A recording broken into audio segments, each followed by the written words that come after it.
Shalom peuple de Dieu, soyez bénis en ce matin. Je me lève ce matin afin de faire cette vidéo parce que je suis très en colère. Très en colère contre ce qui se passe aujourd'hui dans l'église de Dieu.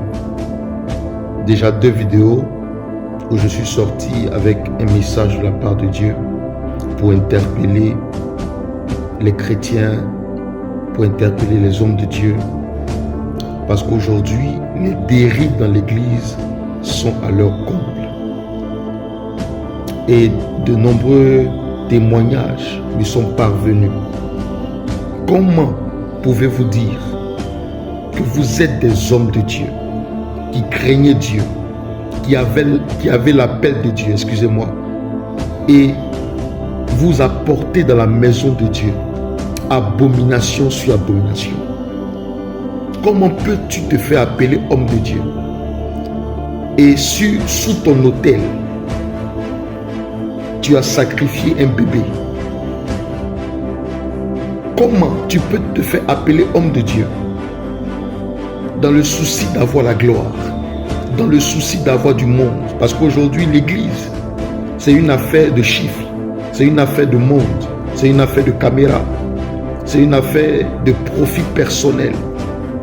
Comment, dans le souci d'avoir la gloire, la renommée, tu te permets de pouvoir mettre de la menstruation dans ce qu'on appelle le vin de la Sainte Seine?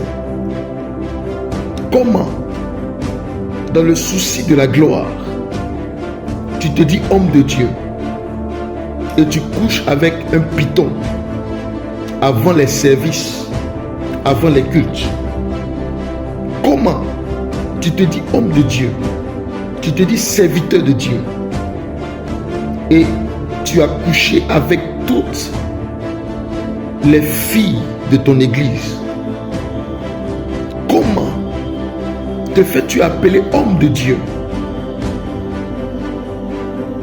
Comment te fais-tu appeler homme de Dieu et tu as dans ton bureau un certain type de parfum qui t'ont été donnés par des marabouts, des mouchoirs qui t'ont été donnés par des marabouts, que tu utilises afin de pouvoir attirer la foule, afin de pouvoir opérer d'après toi dans le prophétique? Comment, toi jeune serviteur de Dieu, afin qu'on dise que ton ministère a prospéré, tu es obligé d'aller coucher avec des femmes plus âgées que toi, des femmes qui peuvent te mettre au monde et qui financent ton ministère? Tu en as 2, tu en as 3.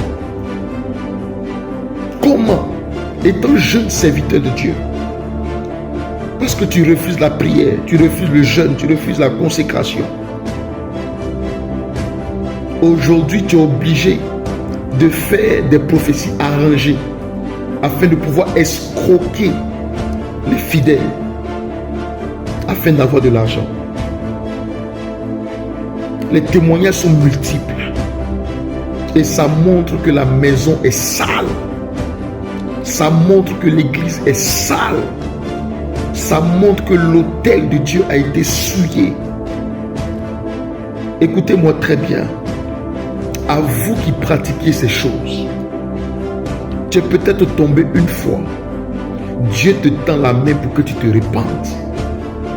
Mais à vous qui voulez persister dans le mal, la colère de Dieu est sur le point de se lever.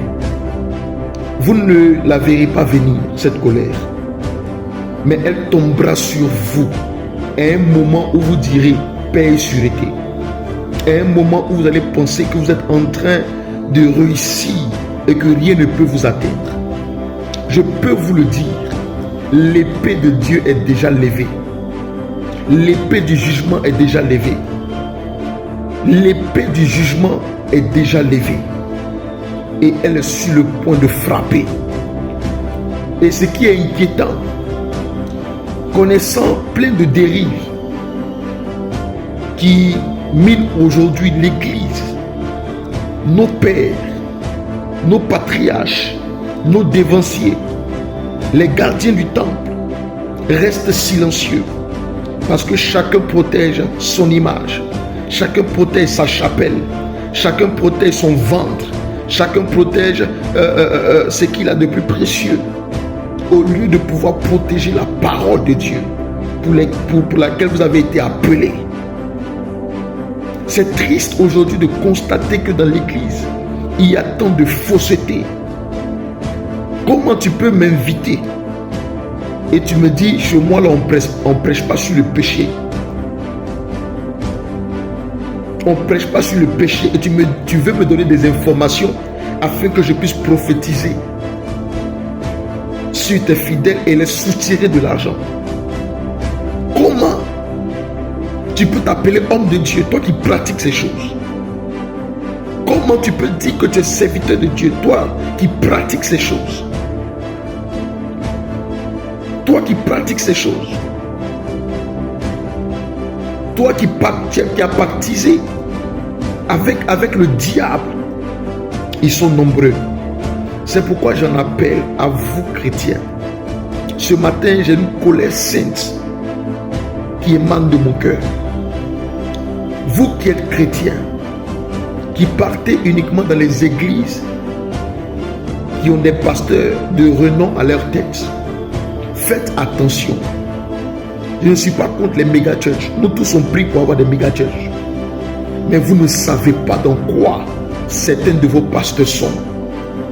Vous ne savez pas dans quoi certains de vos leaders sont. Beaucoup ont de grandes églises. Beaucoup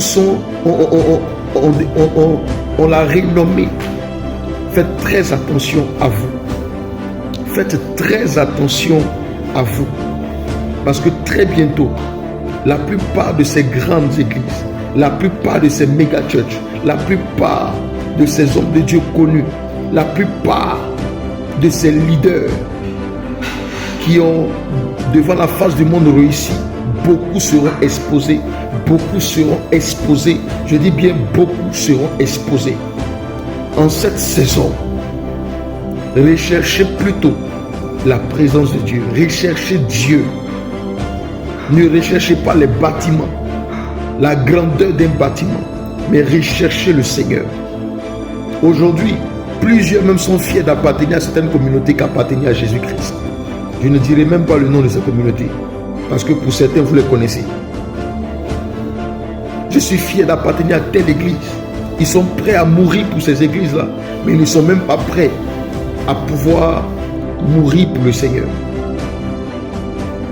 Faites très attention à vous. Faites très attention. La colère de notre Seigneur va bientôt se faire voir. Ça fait 2 vidéos dans lesquelles je sors pour annoncer ces choses. Faites très attention. Rachetez le temps. Répentez-vous maintenant pour éviter la colère à venir. Que Dieu vous bénisse.